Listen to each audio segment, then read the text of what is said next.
settlers who created America,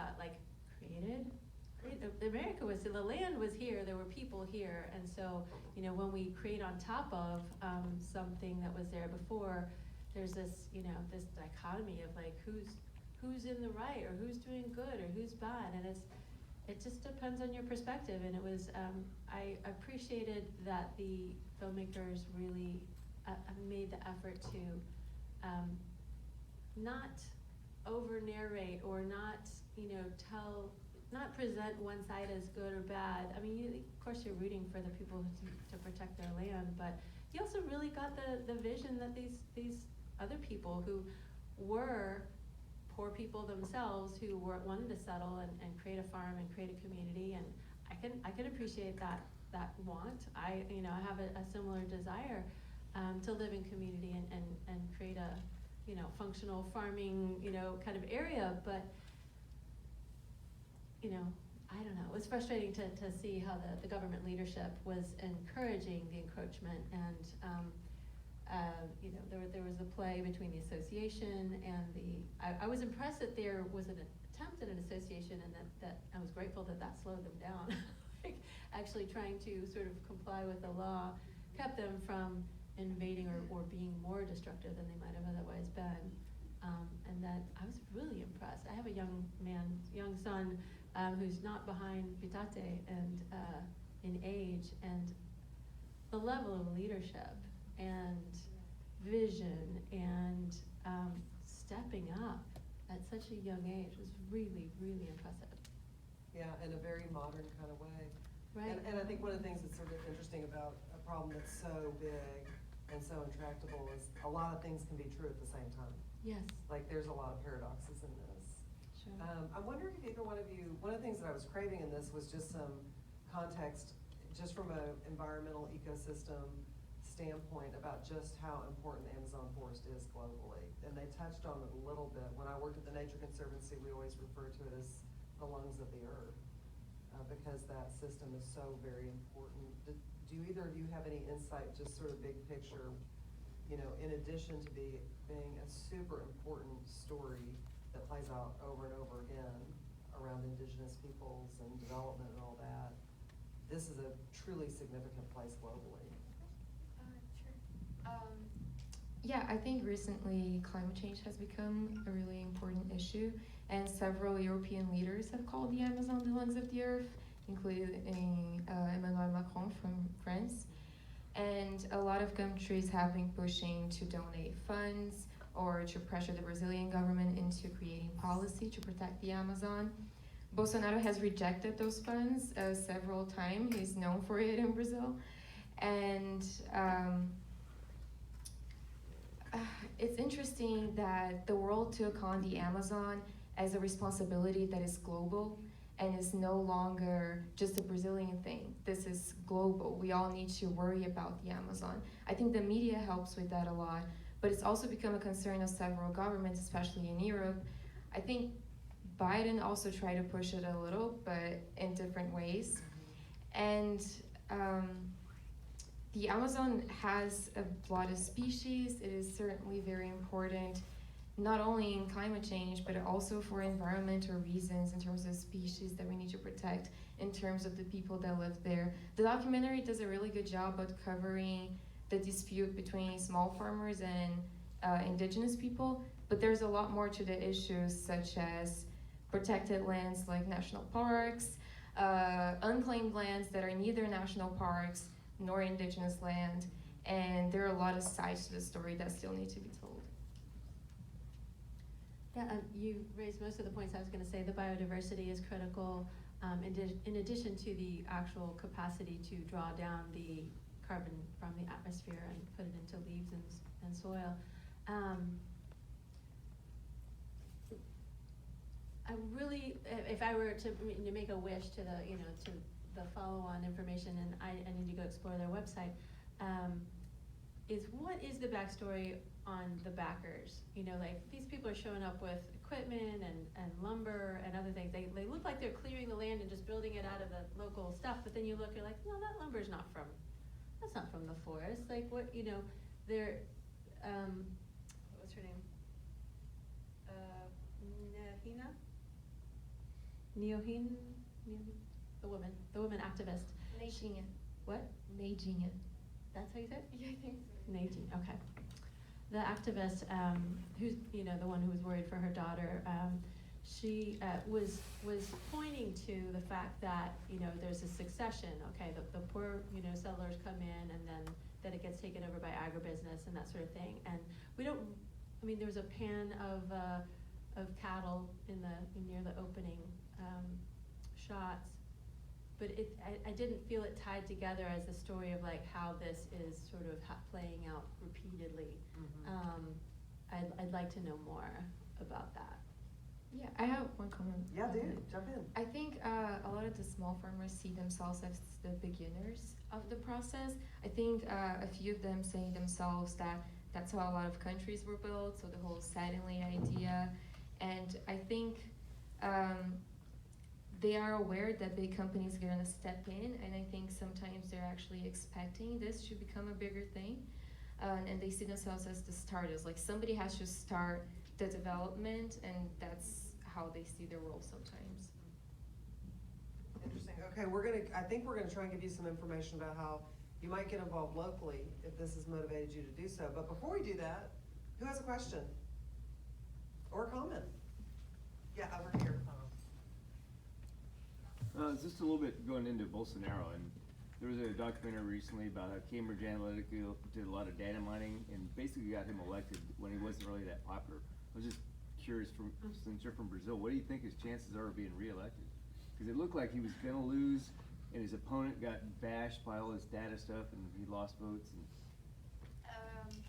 Could you repeat the question succinct? Sure. I think I'll try to summarize that. Well, the core question is, what's the chance of him being reelected? And then there were questions around the legitimacy of the election.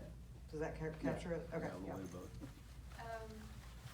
I do think Brazil has 2 rounds of elections. The first one includes all politicians from all parties. The second one is between the 2 with the highest votes. I think there's a really big chance that Bolsonaro is going to be on the second round as one of the top candidates. I don't think he's going to win. I think Lula is going to win this time. I feel like there are a lot of people who voted for Bolsonaro in 2018 who have changed their minds about him. But I'm not sure. Brazilian polls happen a lot, and sometimes they can even confuse the population about how much people are actually going to vote for a candidate. I think that happens as well in the US. But I do think Happens he's in gonna, Austin too. Yeah, in Austin a lot too. And I think he's definitely gonna go to the second round. Whether he's gonna win that second round is, I don't know. All right, and then the gentleman sitting right next to you had a question.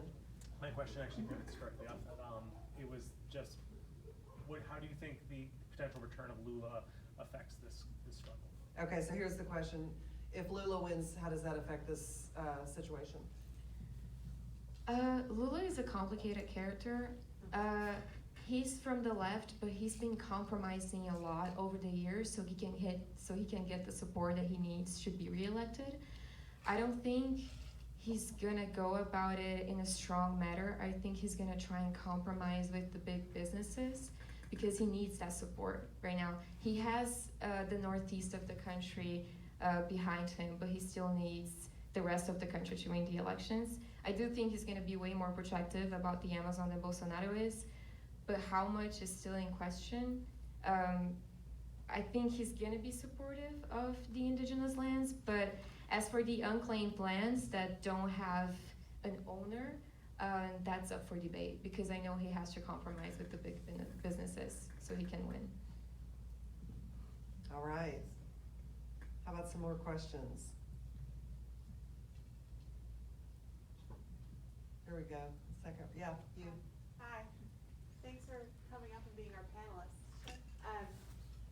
So something that hit me from the film was the poignancy of seeing the us versus them paradigm where the government pretty much is impotent in keeping the civil boundaries between them, and how it's become very porous, I guess. And I'm curious of your thoughts on how we might, or the government or activists or anybody might shift from the us versus them divide into a we collective and inclusive of all of us, so that, including the forest itself and the cattle and all of the land, so that we might move forward into a new paradigm. That is a complicated question. Yeah.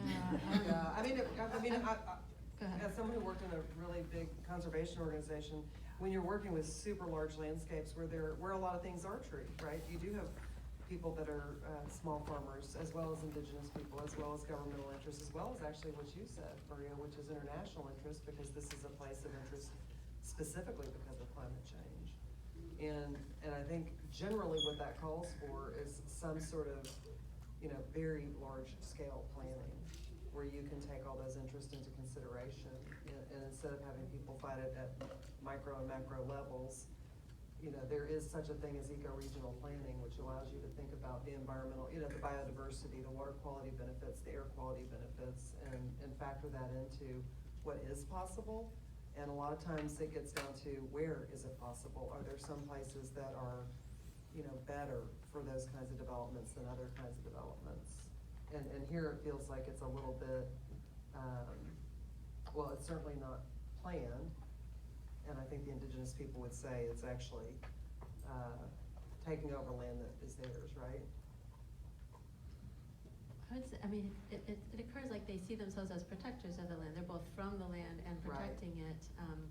And I am the first to go for the let's all figure out a way to win together.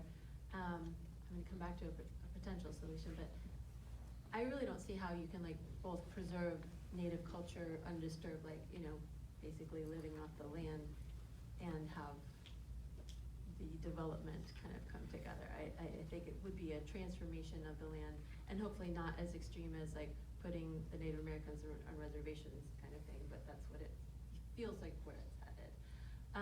You don't think it's possible? I don't know how you could preserve the culture and the way of life living off the land if you were, if it was Encroached, farmed, yeah. or developed. That said, one of the resources I want to point you guys to, I'm a big fan of, is called Drawdown. It's a book, it's a website, it's a concept, it's a point in time when we get to the point where we are sequestering more carbon in a given year than we are emitting. The earth does it for us naturally every year, especially in the springtime when it's adding rings on trees and growing leaves on trees and growing grass and growing all these things. It's naturally pulling carbon out of the atmosphere. Problem is that each year we pave over or cut down a few more of the resources, or a lot more of the resources that can do that for us, and we emit a little bit more. That's why we have this ratcheting up of the temperature and air quality issues and other things.